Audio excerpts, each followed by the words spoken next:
얼마 전에 교회 후배를 오랜만에 만나서 식사를 같이 한 적이 있었습니다.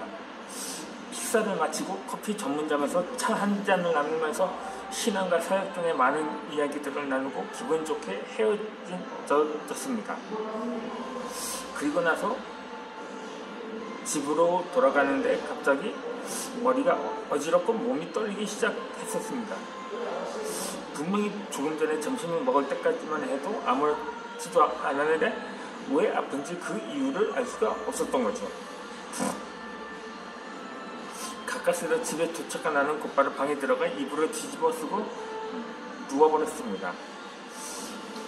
그런데 나아지는 게는커녕 몸이 점점 더 떨리더니 급기야 목이 아프고 끝까지 꽉 막혀버린 적이 있었거든요. 약이라도 사 먹으면 금방 나올 것 같은데 약국까지 가는 엄두조차 나지 않았던 거죠. 그때 갑자기 휴대폰 벨이 요란하게 울려대었습니다. 어머니께서 연락을 하셨는데 내 목소리를 듣자마자 어디 아프냐고 걱정스러운 목소리로 물으셨습니다. 아니 아무래도 독감인 것 같다고 말씀을 드렸더니 바로 한마디를 하셨거든요. 아니 그냥 병원을 가라고 그렇게 말을 하고 결국 근데 또 어떤 사람은 이렇게 말을 하기도 합니다. 이렇게 기도하면 하나님이 다 낫게 해주셔. 그렇게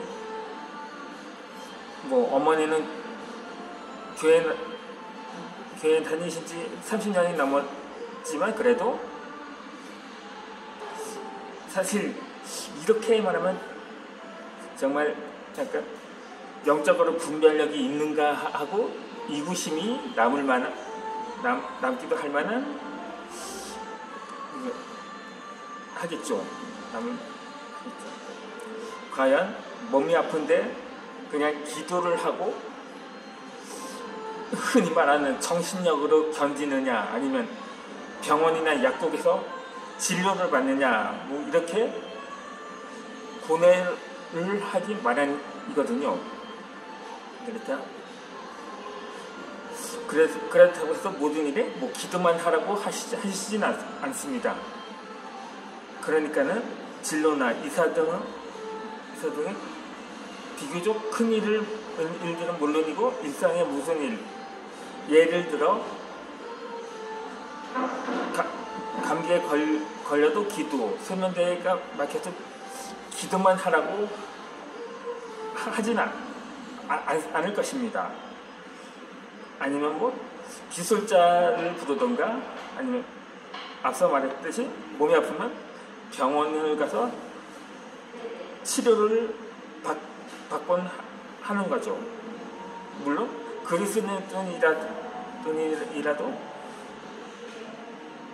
그리스도인이라면 당연히 그렇게 해야 할 것입니다.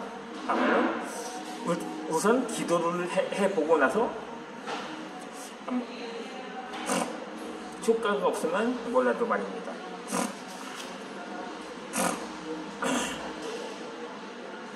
그런데 한편에는 그러한 처방도 기도의 응답이라고 볼 수가 있는 거죠. 그런데 여기서 한 가지 의문이 생깁니다. 만약에 기도하지 않은 채 약을 먹고 나서 병이 나았다면 아마도 나는 기도하지 않았을지도 몰랐기 때문에 믿음이 없는 사람이 되지 않을까 하는 판단도 될 것입니다. 기도해서 병이 나았다면 그리스도인에게는 약은 아무 쓸모도 없는 것일지도 모르는 거죠. 하지만 그렇진 않습니다. 하나님께서는 세상의 의술과 약을 통해서도 병이 나을 수 있도록 해주셨기 때문입니다. 물론 하나님께서는 약 없이도 그만의 능력으로 우리의 병을 씻은듯이 낫게 할 수도 있을 것입니다. 그러나 하나님께서는 이미 우리에게 약이라는 좋은 도구를 미리 허락하셔서 우리의 감기가 쉽고 빠르게 나올 수 있도록 해주셨던 것이지요. 약을 먹고 낫는 것도 우리에게 허락된 분명한 기도응답의 한 방법이기도 합니다. 그러고 보니까 요즘 한창 평균 바이러스 백신이 개발되려면 10년에서 적어도 5년 정도는 있어야 한다고 하는데 1년 만에 이 백신이 개발되었기 때문에 그것도 어쩌면 그러한 임재가 있기 때문이 아니었을까 하는 판단이 들기도 하는 거죠. 이 좌우지간 한 교유 선배는 어떤 질병이든 하나님께서 낫게 해주심을 믿는다면 감기 몸살에 걸려도 약을 먹지 않고 기도만 했다고 합니다. 이 기도에서 나온 건지 시간이 지나면서 자연스럽게 나온 건지 정확하게 알 수는 없지만 어쨌든 시간이 지나서 아픈 것이 낫다는 것일 거죠.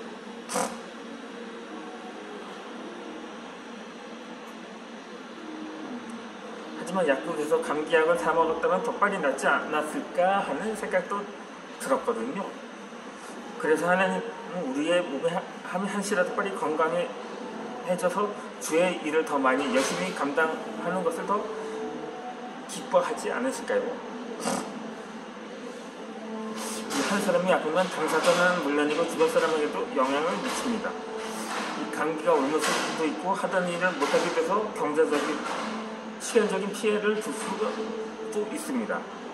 좀 더 넓은 시각으로 본다면 한 사람의 아픔으로 인해서 자신은 물론이고 교회나 직장의 중요한 계획에 차질이 생길 수도 있다는 거죠.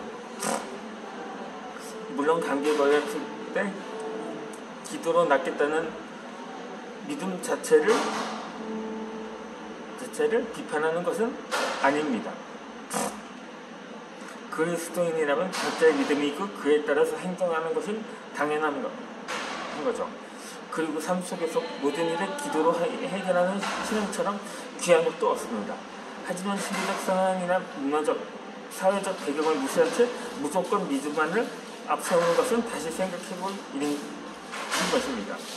기도를 하지만 약을 사 먹을 수 있는 것이 지혜로운 믿음이기 때문입니다.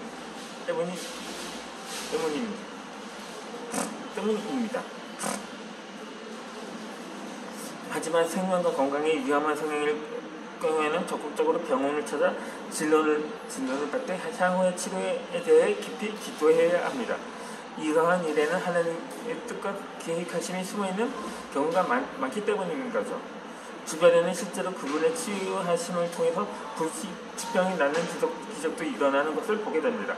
하나님께서 이러한 기적을 베푸시는 이유는 그것을 통해 주변 사람들이 하나님을 믿게 되고 또 하나님의 영광을 받으시기 때문입니다. 그러한 증거들은 성경에 또 나와 있습니다. 지붕을 통해 내려진 중풍병자와 나사로가 바로 그 대표적인 예라고 볼 수가 있습니다.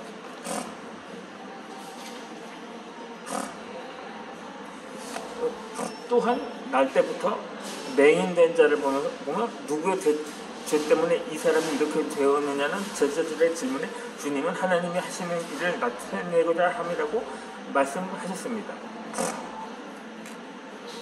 이렇듯 하나님께서는 인간의 질병과 아픔을 통해서 그분의 영광을 드러내시고 그분이 하시는 일을 나타내시기도 합니다. 팔다리 없이 태어났지만 전 세계를 다니며 사람들에게 꿈과 희망을 전해주는 불치치는 그리스도인은 물론 믿지 않는 이들에게도 많은 감동과 깨달음을 주고 있습니다. 사고로 화상을 입었지만 많은 이들에게 하나님의 사랑을 전하는 이선 자매도 그렇습니다. 이들은 돌이킬 수도 없는 육체의 아픔을 가졌지만 낙담하거나 하나님을 원망하지 않았던 거죠.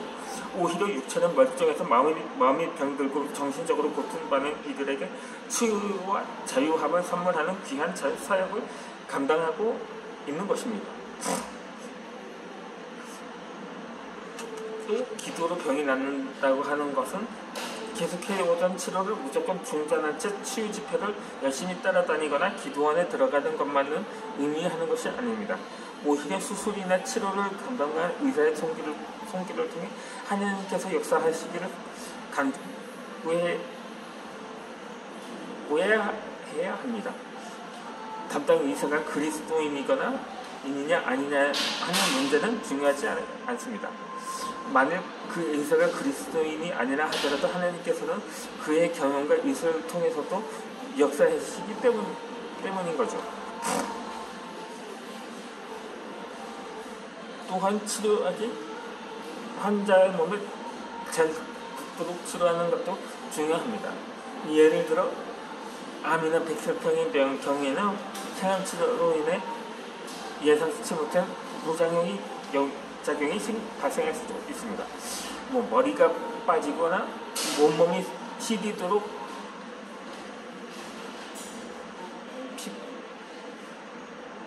피기도 하고 피부 상태가 악화될 수도 있습니다. 심한 경우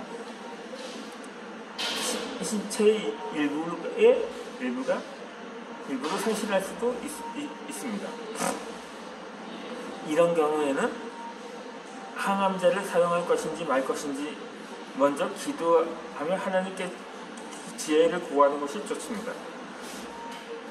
최근에는 항암제를 투여하지 않고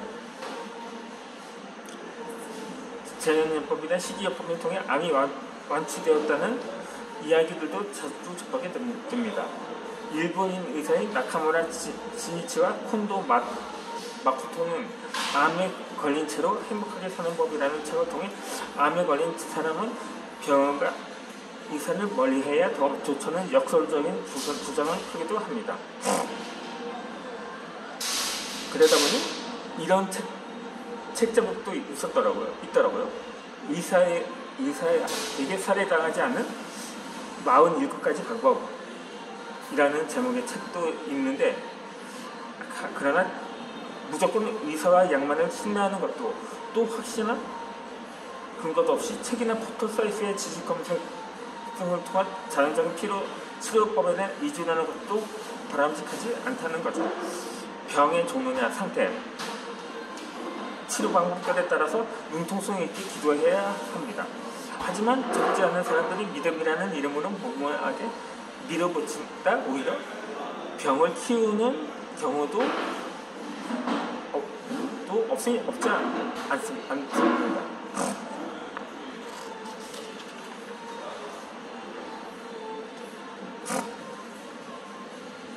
2012년 2월 전라도 보성에서 믿을 수 없는 사건이 발생했습니다.